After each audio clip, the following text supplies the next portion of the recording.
Salutare prieteni, am revenit cu un clip nou. Am reușit să vaccinez și să tatuez exemplarele din aprilie. Aici avem disponibil 2 masculași.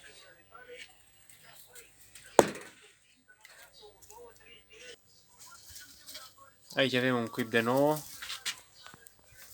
tot din aprilie, din 7 aprilie mai exact. Cel prezentat mai devreme din 1 aprilie.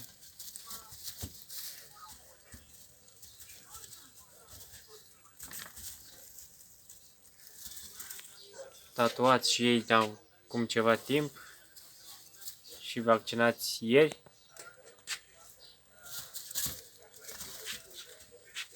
Urechi foarte deschise.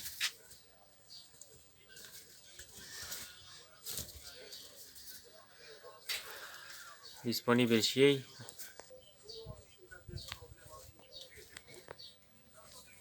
Avem și aici un cuib.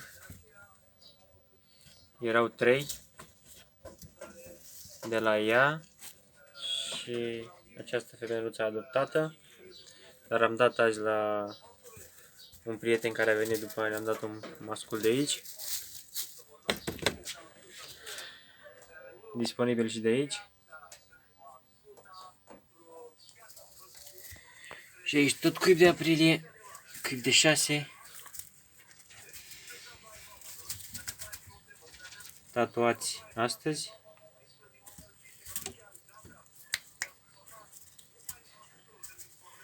Încă n-au împlinit 2 luni. Fac 2 luni pe 15. Disponibil și ei.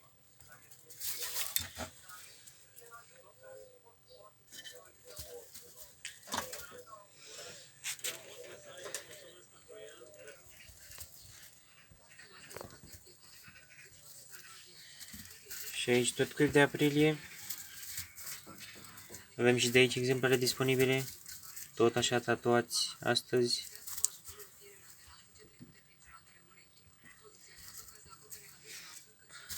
Mama la a doua fătare. Foarte bună mamă. Merge la un prieten în zonă.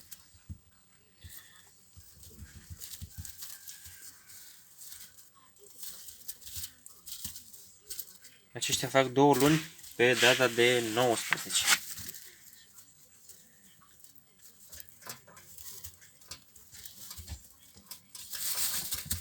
Destul de dezvoltat, zic eu, pentru vârsta lor.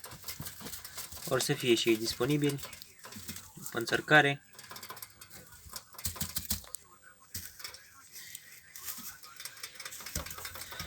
Cam asta a fost tot. Pentru cei interesați, ne auzim în privat pe contul meu de Facebook, Iepure Andrei Ștefan, sau la numărul 0733 263 187. Numai bine, prieteni, și ne revedem la noi clipuri.